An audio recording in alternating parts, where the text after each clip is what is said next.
28-year-old broke cashier dad receives $1,200 from stranger, is taken aback when he finds out the reason why. Generosity and honesty are some of the values that don't come by too often. But when they do, the universe finds a way to reward the people who possess them. Such is the story of Gerald McAllister, a 28-year-old cashier who received a handsome amount of money one fine morning from a stranger. Who could it be, and why were they sending Gerald money? What could they possibly want from an ordinary man like him? It was a sunny morning in Tacoma, Washington.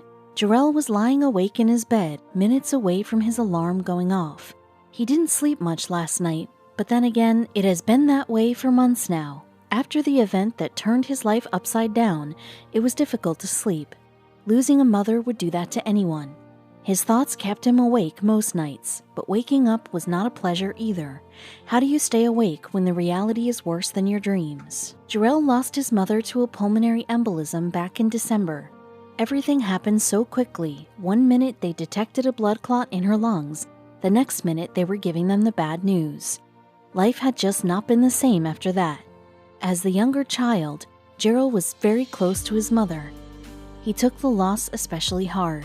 It wasn't all bad for Gerald. He had a family, an elder brother, a lovely wife, and a beautiful 5-year-old daughter. They kept him strong, kept him going. On days when he wanted to crumble and fall apart, they held on to him tight. When he wanted to give up on everything, he mostly focused on taking care of his daughter. She was the light of his life. The McAllister family was in a tight position financially for quite some time now. Gerald has been working at the store for almost 12 hours every day just to pick up extra cash. He had to put his daughter through school and did not want, even for 1 second, for her to not be provided for. He wanted her to have everything she ever wanted, which has been a bit of a challenge for a little while, but they all do their best. The alarm went off on his nightstand. Sunlight was peeping in through the blinds of his windows. Gerald rubbed at his eyes with the back of his hands. It was time to get out and face the world. He got up in his bed, his legs dangling at the side. He looked at the clock, 7:01 a.m. Time to get to work. Gerald was a cashier at a natural pet food store. The keys jingled in his hands as he made his way across the parking lot to the entrance of the store. He was usually the first one to come in and the last one to leave, so the owner had given him his own set of keys. Gerald was nibbling on the morning snack his wife had packed for him. Today it was apple and his favorite P&J sandwiches. His usual day at work consisted of billing, counting the cash, handling receipts, and answering the phone. He has always been good with numbers, so this job was not a task when it came to the nature of his work.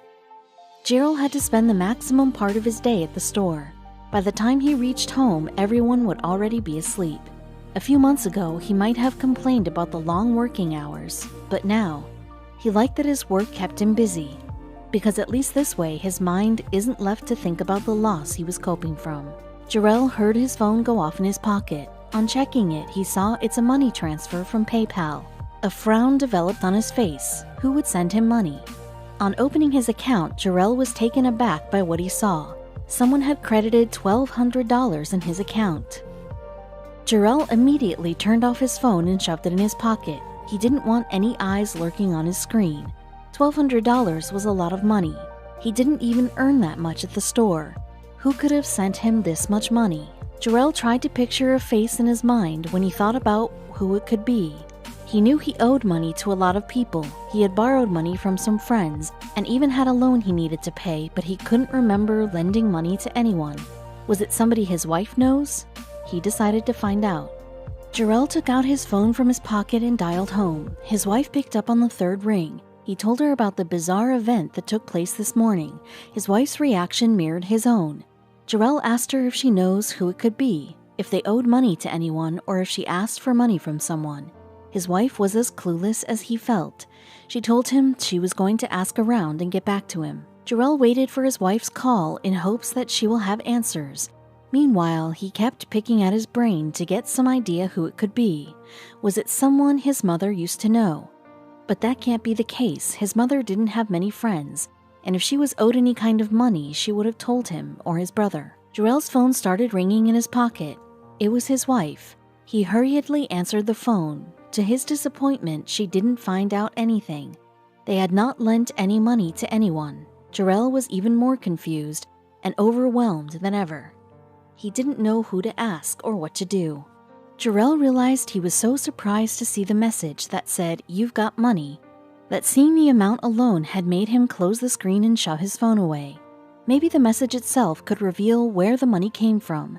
Maybe it is some long-lost relative who happened to give him some fortune. Jarrell took out his phone and went to check the mail he received from PayPal.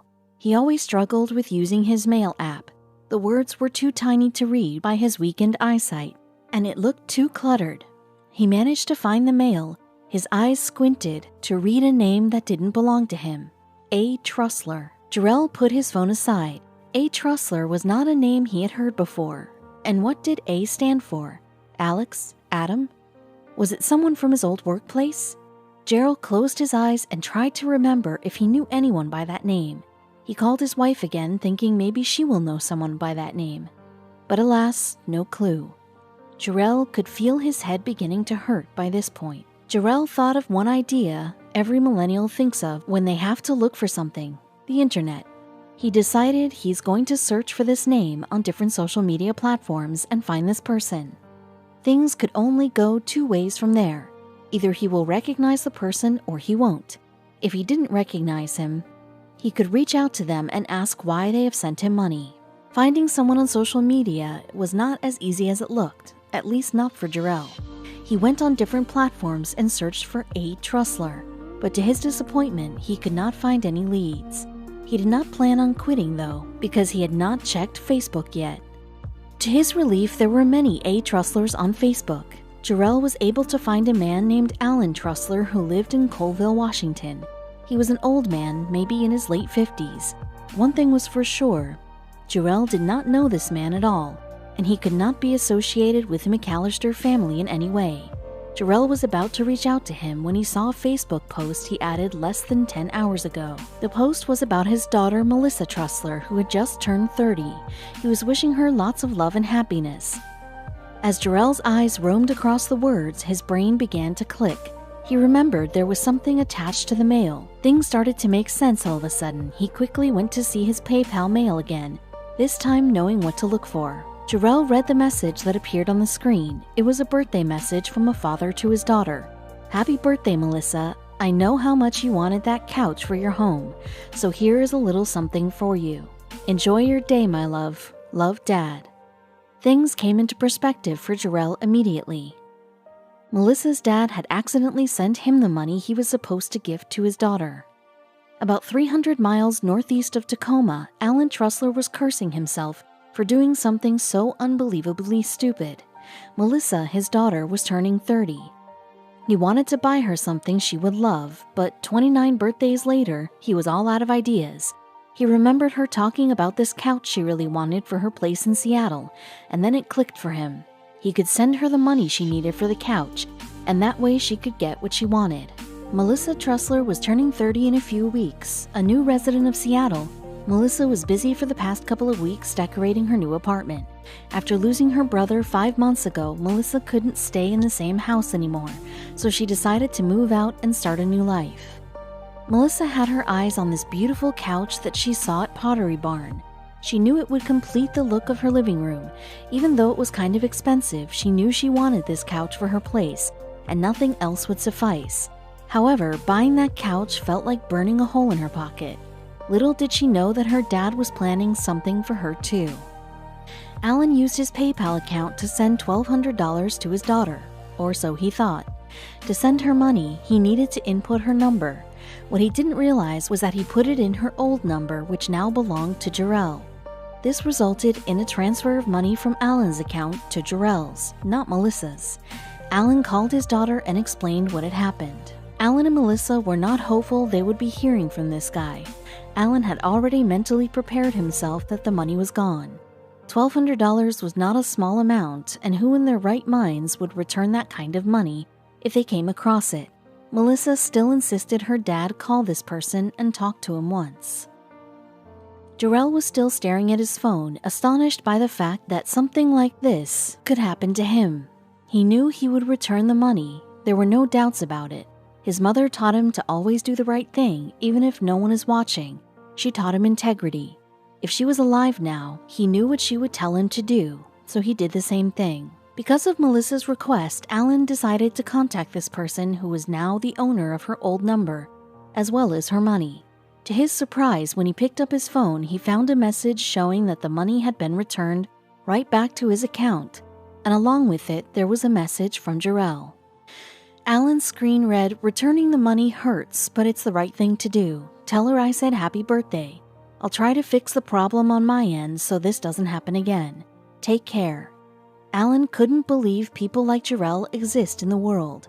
It was such a happy surprise. He called Melissa and told her everything. Melissa was deeply touched by Jarrell's honesty and decided to thank him personally. Jarrell was busy for the rest of the day. He tried not to think about what just happened. He didn't regret it, of course. It was the right thing to do after all. It didn't matter what difference having the money would make in his life. It was not his to keep. Jarrell heard his phone go off in his pocket again. He took it out and read the message on the screen. It was a thank you note from Melissa, Alan's daughter. A tiny smile made its way to his lips. Melissa thanked him for his honesty and explained how her dad still struggles with technology. At this statement, Jarrell recalled how a few months ago he received $55 from some account. He returned that too, but until now he didn't realize it was from the same person. It was from Alan Trussler. Jarrell was slightly amused by this coincidence. Jarrell started typing, "You're very welcome, but if you could tell your family and friends that a low-income black man from Tacoma with a 5-year-old daughter returned your money, I would find that helpful in improving race relations while reaffirming the amazing culture we as Western Washingtonians have worked so hard to cultivate. And that, in turn, would help me to stop kicking myself in the ass for remaining morally sound through the tough times my family and I are experiencing at the moment. In short, share the story, spread the love. Thank you." Jarrell didn't know where those words came from or why he started typing them or why he confided in a stranger. He didn't have answers to any of those questions, but all he knew is that he felt good returning the money as well as receiving the kind message from Melissa. For a second, he thought about backspacing everything, but he felt like those words needed to be heard, so he pressed send.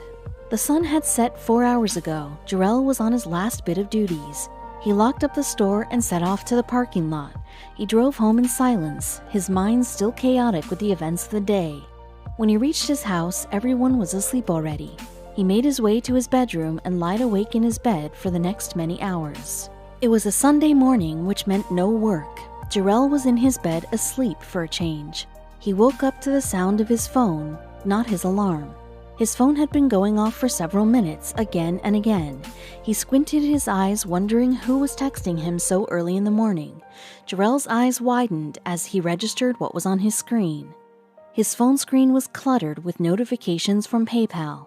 When Melissa received Jarrell's message, she felt that his words needed to be heard, so she decided to post on her Facebook as well as Reddit. Soon after Melissa shared this story, people started flooding it with the comments, praising Jarrell for his sincerity. It was important to Jarrell that his story would break some of those racial stereotypes, and it seemed like it was working. When people came to know that Jarrell was going through a tight situation financially, they were even more touched by the fact that he returned the money. As a result, people started asking Melissa for his PayPal information. They wanted to help him out. Melissa was more than happy to share the information. She was glad people were taking this initiative. It took him a moment to realize what was happening. Jarrell had received endless donations with loving messages from people he didn't know on PayPal. His mind was crowded with so many questions. He guessed Melissa shared his story because every message was either applauding him or thanking him for returning her money. Jarrell was overwhelmed by the love he was receiving from all these people. Jarrell never felt the need to check the amount being donated to him. He cared about the messages attached to it. He enjoyed reading them and planned on replying to each of them individually. He doesn't want the money to overshadow the sentiments behind it. He never imagined that making one decision could change the face of things so rapidly. He felt thankful for the kindness that people still share in this world. Receiving warm and heartfelt messages from strangers became a part of Jarrell's day now. He couldn't believe how therapeutic it felt. It is amazing how far a little kindness can go. Jarrell replied to every message individually. He even got engaged in a conversation with a few of them. Talking to a stranger felt oddly comforting. Jarrell and Melissa were unaware of one thing they both had in common: losing a loved one. Jarrell lost his mother and Melissa lost her brother about 5 months ago. Jarrell's older brother decided to contact Melissa when he saw her post a picture of herself and her brother on Facebook saying, "It's been over 5 months since you left. I celebrate my 30th birthday 1 week from tomorrow.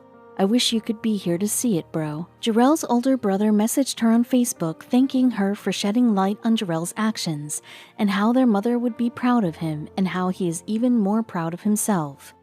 He said that Jarrell is an amazing father to his niece and an amazing guy in general. He thanked her for everything she had done for him and wished her well. When Jarrell came to know about Melissa's brother, he was confounded. He was silent for a moment, at a total loss of words. He was amazed by how these shared experiences prove just how connected our communities can be. He was mourning for his mother, she was mourning for her brother, and fate created this connection between them. Out of the blue. They had never met, but they were both thankful for what they had done for each other. Alan and Jarrell had never met in person or even spoke on the phone, but they both felt that this experience was important to share in a day and age where headlines tend to lean toward negativity. They were both strangers, yet they treated each other with the utmost respect, for no reason other than their mutual belief of treating everyone nicely. Now that his story is everywhere on social media, Jarrell hoped it will inspire people to engage with someone they come in contact with. We never know what people are dealing with in their personal lives. He believes a kind word goes a long way and wishes people are inspired to spread love. Jarrell had always ensured to teach his daughter the right thing, so he decided to tell his story to her as well. He wanted to see her reaction. As he predicted, her eyes lit up when she heard the whole story. She was happy that her dad is as caring as her because she is extremely caring about everyone and everything. Her parents taught her well. Jarrell was so proud of his daughter when she quickly summed up the reason behind him telling the story to her. She said, "You're teaching me to care about other people." He nearly teared up. His little girl was more smart and sensible than he had assumed. Jarrell's integrity was an eye-opener for everyone. He was a man struggling with money, yet he knew what the right thing is and he followed through. His values are so rare to find. This only shows he was taught well and he is doing the same for his daughter, who couldn't be more proud of her dad. Money is an unusual thing. People talk about all kinds of opinions regarding it. They talk about ways to get rich, what people should do with their money. What responsibility do rich people have because they have money? Silver spoon versus worked my way up from the bottom, etc. What nobody talks about is how money should not be given the power to define a person. A person should solely be defined by his morals and actions. Whether an individual feels rich or poor depends on his mind. You can have $10 in your bank and still feel the richest person in the world. It is all about how you mind your constructs and the idea of being rich. If a person is grateful for the little things in life, then he is already rich. Whereas, even if you have all the money in the world but no meaning of life, then you will still be poor. Despite everything, money can transform someone's life. It, unfortunately, has that kind of power over us. Melissa was able to afford a couch worth $1,200, whereas for Jarrell, it wouldn't last him and his family a month's worth of expenses. But what matters in the long run are the values you carry, not the numbers of your bank account. And both, Trustlers and McAllisters, share the values they live by. By staying honest, Jarrell proved that no matter the circumstance, honesty is worthwhile. By returning those $1,200, he ended up making way more with Melissa's help. If he didn't return the money, Melissa wouldn't have shared the story. People would not have been touched by his integrity, and no donations would have been made. Having faith in humanity means trusting people to do the right thing, to believe that somehow the chaos in this universe will be eventually resolved. People like Jarrell set such examples for everyone, to make us believe in good again. It is not that difficult to care for others, to not do them wrong, yet somehow we find countless cases where that is not the case. But if there is dark, then there is also light, which is what we can take from this.